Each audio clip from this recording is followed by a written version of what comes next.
सोचिए, सदियों से एक भविष्यवाणी चली आ रही थी, एक ऐसे मसीहा के आने की जो पूरी मानवता को उसके बोझ से आज़ाद करेगा और हमेशा की जिंदगी का रास्ता दिखाएगा। तो ये कहानी है उस भविष्यवाणी के सच होने की। ये कहानी है यीशु मसीह की। चलिए इस कहानी को थोड़ा और करीब से जानते हैं। ये जो कहानी है ये सिर्फ इतिहास का एक पन्ना नहीं है, बल्कि इसे परमेश्वर के प्रेम की एक जीती जागती गवाही माना जाता है। ये एक ऐसा सफर है जो जन्म से शुरू होकर क्रूस तक जाता है और फिर उस शानदार जीत तक पहुंचता है जो मौत पर हासिल की गई। तो हमारी कहानी की शुरुआत होती है नाजरत नाम के एक बहुत ही छोटे से गांव से, जहां मरियम नाम की एक जवान और पवित्र स्त्री रहती थी। और यहीं से एक ऐसी असाधारण घटना की नींव पड़ी जिसने इतिहास को हमेशा के लिए बदल दिया। और फिर एक दिन मरियम के साथ कुछ ऐसा हुआ जिसकी किसी ने कल्पना भी नहीं की थी। स्वर्गदूत गैब्रियल उनके सामने आए और एक ईश्वरीय संदेश दिया कि वो गर्भवती होंगी और एक बेटे को जन्म देंगी, जिसका नाम यीशु रखा जाएगा और वो परमेश्वर का पुत्र कहलाएगा। अच्छा, ये भविष्यवाणी कई घटनाओं से होकर पूरी हुई। देखिए, एक स्वर्गदूत ने मरियम के मंगेतर यूसुफ को भी सपने में बताया कि ये जो बच्चा है ये पवित्र आत्मा से है।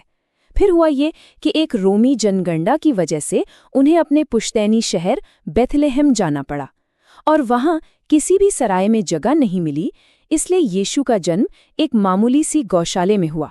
कितनी विनम्र शुरुआत थी ये। और जानते हैं, इस जन्म की खबर सिर्फ कुछ खास लोगों तक ही नहीं रही। स्वर्गदूतों ने ये खुशखबरी आम चरवाहों को दी, तो वहीं पूरब से कुछ ज्ञानी लोग एक तारे का पीछा करते हुए इस नए राजा को सम्मान देने पहुंचे।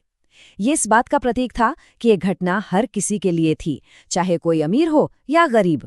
राजा हेरोदेस के गुस्से से बचने के लिए परिवार को मिस्र भी भागना पड़ा, लेकिन कुछ समय बाद वो नाज़रत लौट आए।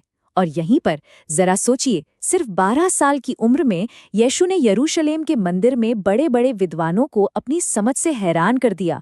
जब उनके परेशान माता पिता ने उन्हें ढूंढा तो उनका जवाब उनकी असली मकसद की तरफ इशारा कर रहा था। क्या तुम नहीं जानते कि मुझे अपने पिता के घर में होना चाहिए? तो चलिए अब आगे बढ़ते हैं यीशु के जीवन के उस दौर में जब वो बड़े हो गए थे।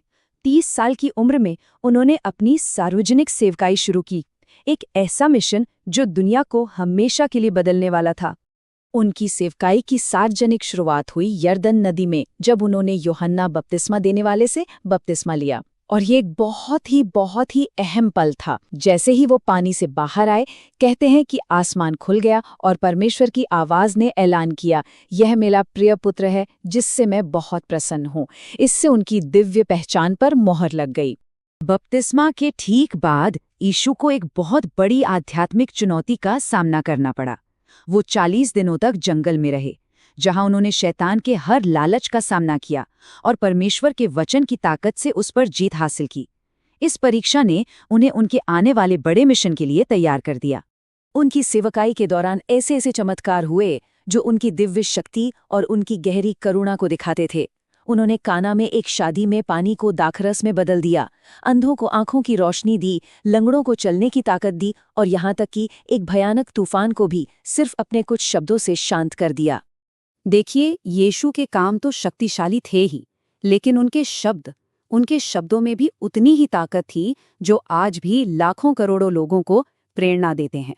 तो यीशु ने लोगों तक अपना संदेश पहुंचाने के लिए 2 बहुत ही जबरदस्त तरीके अपनाए।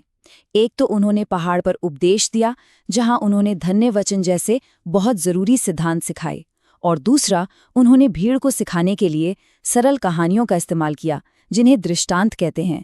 ये कहानियां परमेश्वर के राज्य के बारे में गहरे आध्यात्मिक सच बताती थीं।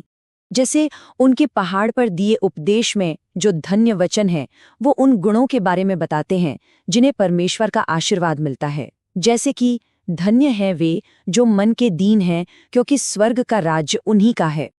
उनकी कुछ सबसे जानी मानी कहानियों में बीज बोने वाले, खोई हुई भेड़ और एक दयालु सामरी की कहानियां हैं, जो हमें परमेश्वर के प्रेम और दया के बारे में सिखाती हैं। और उनकी जो नैतिक शिक्षाएं थीं वो तो उस जमाने के हिसाब से बिल्कुल क्रांतिकारी थीं।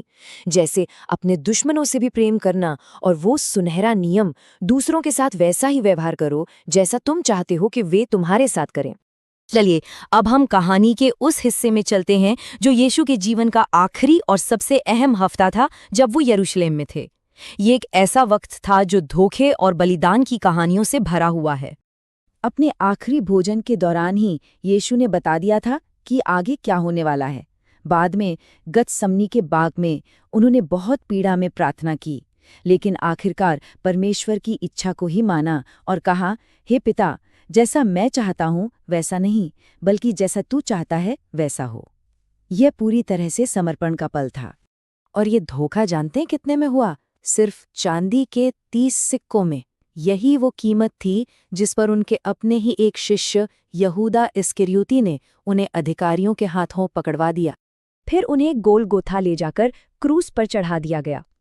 और उस असहनीय पीड़ा में भी उनके आखिरी शब्द उनकी करुणा और उनके विश्वास की गहराई दिखाते हैं। उन्होंने अपने सताने वालों के लिए माफ़ी मांगी, एक चोर से स्वर्ग का वादा किया और आखिर में अपनी आत्मा अपने पिता को सौंप दी। कहते हैं उस पल पूरी धरती पर अंधेरा छा गया था। लेकिन कहानी यहीं खत्म नहीं होती। क्रूस की उस त्रासदी के बाद एक ऐसी चमत्कारी और विजयी घटना हुई जिसने सब कुछ बदल कर रख दिया। तीसरे दिन जब मरियम मगदलीनी दुख में डूबी कब्र पर गईं तो उन्होंने जो देखा उस पर यकीन करना मुश्किल था। पत्थर अपनी जगह से हटा हुआ था और कब्र खाली थी। एक स्वर्गदूत ने वहां एक शानदार घोषणा की, वो यहाँ नहीं है, वो जी उठा है। ये मौत पर परम जीत का पल था। और इसके बाद अगले 40 दिनों तक जो पुनर्जीवित यीशु थे वो कई बार अपने शिष्यों के सामने आए। इन मुलाकातों ने उनके दिलों से शक को निकालकर विश्वास भर दिया। इससे ये साबित हो गया कि उन्होंने मौत पर जीत हासिल कर ली है और उन्होंने अपने अनुयायियों को आने वाले महान मिशन के लिए तैयार किया। स्वर्ग जाने से ठीक पहले यीशु ने अपने मानने वालों को एक आखिरी और सबसे बड़ा निर्देश दिया, जिसे महान आदेश भी कहा जाता है।